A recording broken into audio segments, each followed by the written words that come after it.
अच्छा, हमने mechanism of breathing समझना है।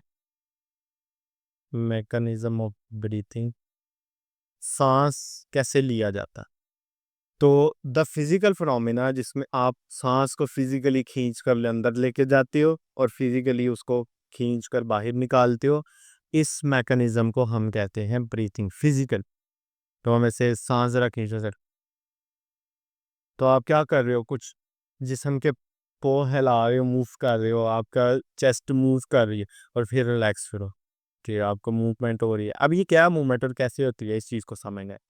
तो the first one is inspiration. तो इंस्पायरेशन या इनहेलेशन का मतलब ये है कि आप हवा को अंदर लेकर जा रहे, अंदर लेके जाने का प्रोसेस। तो होता क्या पर आपका डायाफ्राम है, मैंने कहा था डायाफ्राम आपके मसल्स होते हैं लंग्स के नीचे। ये लंग है, इसके नीचे जो है ना वो डायाफ्राम गुम्बदनुमा से मसल्स होते हैं। ये क्या होते हैं, कॉन्ट्रैक्ट होते हैं और नीचे को बैठ जाते हैं, कॉन्ट्रैक्ट होकर लोअर हो जाते हैं। अगर आप इससे क्या होगा कि जो थोरेसिक कैविटी है, ये कैविटी है, इसकी स्पेस इंक्रीज हो जाएगी, स्पेस बढ़ जाएगी। जब जगह बढ़ जाएगी तो लंग्स को फूलने की जगह मिल जाएगी। तो आप अगर आप जरा अपने थोड़ा सा महसूस करो, तो सांस को जब अंदर लेके जाओगे तो चेस्ट थोड़ी सी रेज होती है, आगे को आती, ऐसे ही है ना। तो उसमें क्या है कि डायाफ्राम जो है वो जगह बनाता है, जिसकी वजह से वो लंग्स मूव करते हैं और हमारे जो इंटरकोस्टल मसल हैं रिब्स वाले, वो भी मसल्स मूव करते हैं। और क्या उसका काम सबका यही है कि वहाँ पर स्पेस को बढ़ा दे। स्पेस बढ़ेगी तो ऑटोमेटिकली हवा प्रेशर के डिफरेंस की वजह से अंदर आना शुरू हो जाएगी। ये इंस्पायरेशन है। तो एक्सपायरेशन या एक्सहेलेशन क्या चीज़ है? एक्सहेलेशन मतलब निकाल। अब जो नीचे से डायफ्राम गुम्बदनुमा से थे, गुम्बदनुमा वो पहले सीधे हुए हुए थे, ठीक है? इसलिए हुए थे कि जगह बन जाए। अब वो वापस अपनी असली हालत गुम्बदनुमा में आ जाएँगे। तो क्या करेंगे, थोरेसिक कैविटी की जो जगह है उसको कम कर देंगे स्पेस को, और जो हमारे रिब मसल जो है वो इंटरकोस्टल मसल रेज़ हुए थे, आगे को बढ़े थे, वो भी वापस अंदर को चले जाएँगे। ओवरऑल क्या होगा कि जो स्पेस है थोरेसिक कैविटी में वो कम हो जाएगी। स्पेस कम होगी तो वो प्रेशर क्रिएट करेगा लंग के ऊपर कि वो हवा को बाहर निकाल। तो एक दफ़ा ज़रा साँस अंदर लो और बाहर निकालो। तो महसूस हुआ आपको आपके कि ये जो मैकेनिज़्म है वो ऐसे अप्लाई हो। क्लियर है? वो कहता है कि नॉर्मली जो ब्रीथिंग है वो 1 मिनट के अंदर 16 से 20 बारी ली जाती है। नॉर्मल है ये। लेकिन अगर आपके जिस्म में कार्बन डाइऑक्साइड बहुत ज़्यादा बढ़ जाए, तो इसको डिटेक्ट कौन करता है? इसको डिटेक्ट ब्रेन करते हैं। कार्बन डाइऑक्साइड जो जब क्योंकि ब्लड में पूरे जो है ऑक्सीजन सॉरी ब्लड पूरा मूव कर रहा है, दिमाग में भी जा रहा है।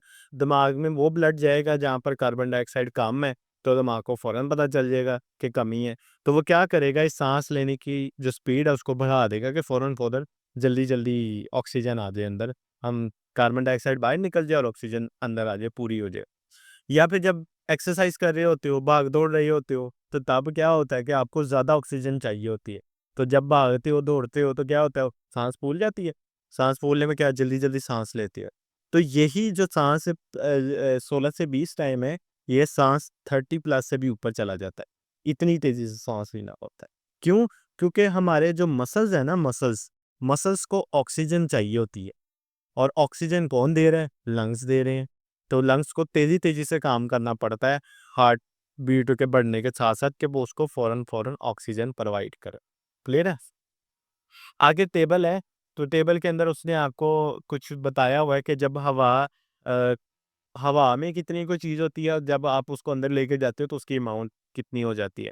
तो ऑक्सीजन हवा में 16% होती है और जब उसको बाहर निकालते हो तो वो सॉरी 21% होती है हवा में, और जब बाहर निकालते तो पीछे 16% रह जाती है। इसका मतलब 5% जो ऑक्सीजन है वो लंग्स में इस्तेमाल हो जाती है। इस तरह कार्बन डाइऑक्साइड ये तकरीबन 0.04% हवा में होती है नॉर्मली, और आप एक्सहेल करते हो 4%। मगर फिर कितनी सारी ऑक्सीजन आप निकालते हो अपने जिस्म से। नाइट्रोजन जो है वो तो इस्तेमाल ही नहीं होती, वो अगर 79% है तो 79% ही रहेगी, उस पर कोई फ़र्क नहीं पड़ेगा। लेकिन आपके जो वाटर वेपर्स हैं, वाटर वेपर्स, ये होते तो वेरिएबल बाय मामूली से हैं, लेकिन जब आप सांस को निकालते हो तो काफ़ी सारे जो है ना वो थोड़े हो जाते हैं अमाउंट में, वाटर वेपर्स कुछ अंदर पैड जाते हैं। अच्छा, जो डस्ट पार्टिकल हैं, डस्ट पार्टिकल्स, तो डस्ट पार्टिकल्स बाहर तो काफ़ी सारे होते हैं, लेकिन जब उसको अंदर लेकर जाते हो तो वो ख़त्म हो जाते हैं। आपके जो नोज़ के हेयर्स होते हैं ना, वो फ़िल्टर पेपर के तौर पर काम करते हैं। वो बाहर जितनी भी डस्ट है ना, उसको बीच में रास्ते में रोक लेंगे और उसको लंग्स में नहीं जाने देंगे, तो वो बाहर नहीं आता। डस्ट अगर कोई है ना, तो वो आपके लंग्स के थ्रू डस्ट बाहर नहीं आती है।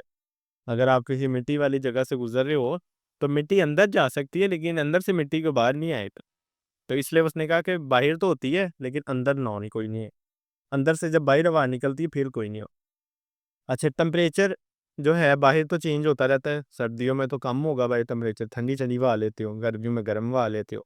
लेकिन आपका जो एक्सहेल होती है जब हवा, तो टेम्परेचर वही होता है जो कि बॉडी का टेम्परेचर रहता है। वो उतना ही हाल है।